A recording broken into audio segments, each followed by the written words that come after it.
What is the greatest sin of The Godfather? Is it "you broke my heart, Fredo"? Or is it "make him an offer he can't refuse"? Well, we might never agree on which one it is, but what we can all agree on is that both might apply to Romelu Lukaku. Welcome to the channel, and today we'll be looking at the hideous hate and love relationship Romelu Lukaku has had with the fans of the teams where he's played.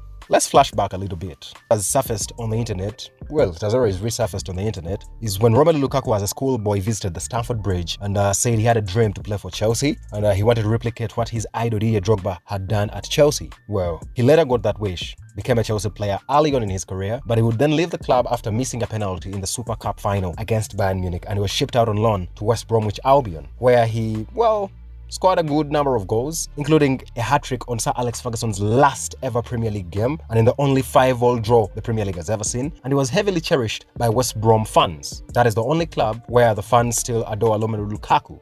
He would then go back to Chelsea and get shipped out on loan to Everton, where under Roberto Martinez, he managed to create a good chemistry and relationship with different players around him, especially Ross Barkley and Kevin Millarez, scoring a plethora of goals too, just like he did at West Brom.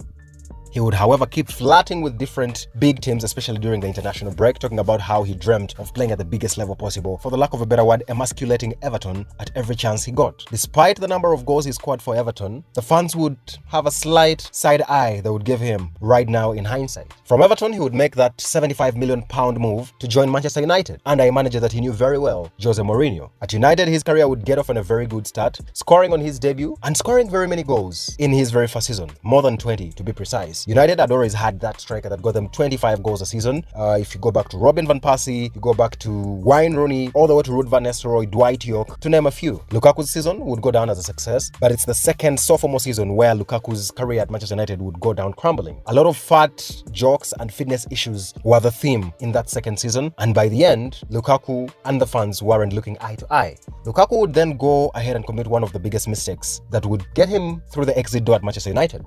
He would post confidential data about how he was the second fastest player at the club, despite whatever the fans said. Now, to be fair to the guy, you might feel a slight way when the fans are calling you slow, yet with different metrics of the club's own data, you are the second fastest. Well, he would leave Manchester United in a very ugly way, never to be seen again by Manchester United fans in their colours. He would join Inter Milan, where he flourished, and playing under Antonio Conte, a manager that fully understood how to use Romelu Lukaku, would go on to bear fruits for Inter Milan. They won the Scudetto for the first time in almost a decade, and all seemed to be going on well. It was a bed of roses at Inter for Lukaku, but because of different financial turmoil, Inter Milan would have to sell some of their key players to balance their books. Off went Achraf Hakimi to PSG and Romelu Lukaku to Chelsea. Inter managed to scoop 98.5 million, which is a very hefty fee for Romelu Lukaku, but the fans were unhappy with how Lukaku had left them after delivering the Scudetto for them. Lukaku would join Chelsea, a club he had always wanted to play at, terrorizing Arsenal on his debut, and if you watch the Amazon documentary, Mikel Arteta had nothing he could do to solve the Romelu Lukaku conundrum. However, fast forward at Chelsea, he would do that damning interview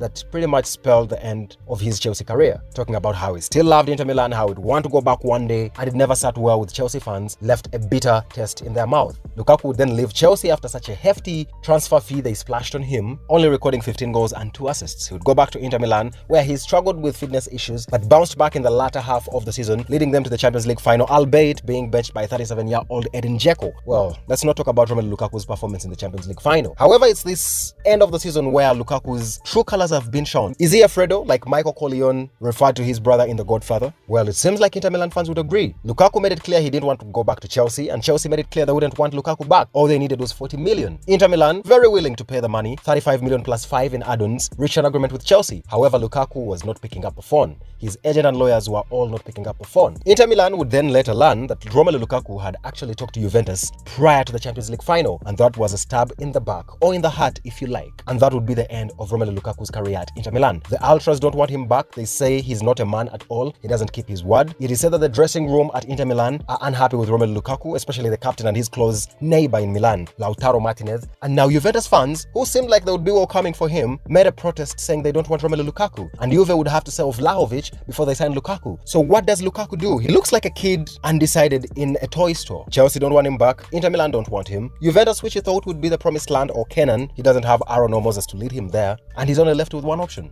That would be Saudi Arabia. But before we talk about Saudi Arabia, there was a rumor that Romelu Lukaku had his deal terminated by Rock Nation. However, that wasn't true, and it looks like Lukaku's destination might have to be Saudi Arabia, and Jay-Z, the head of Rock Nation, might have to convince Romelu Lukaku to join Saudi Arabia beyond any reasonable doubt. So what I did there? But the bigger question is, would Megan Thee Stallion be happy with the hit that is in Saudi Arabia? Well, that's between you and me. But here we have Romelu Lukaku, the captain of Belgium, the all-time leading scorer of Belgium, a guy that has scored more than 100 goals in the Premier League, which is not an easy feat. Would we call him a generation talent? Maybe not. But one thing Lukaku has guaranteed everywhere he's played is the goals. He might have bad fast touches. He might be slow according to some people, which is really not true, by the way. But the guy has scored goals wherever he's been. How does such a player who, let's face it, is one of the best strikers of this generation, find himself in such a conundrum? Maybe the Saudis will follow in Vito Corleone's shoes and offer him a deal he can't refuse.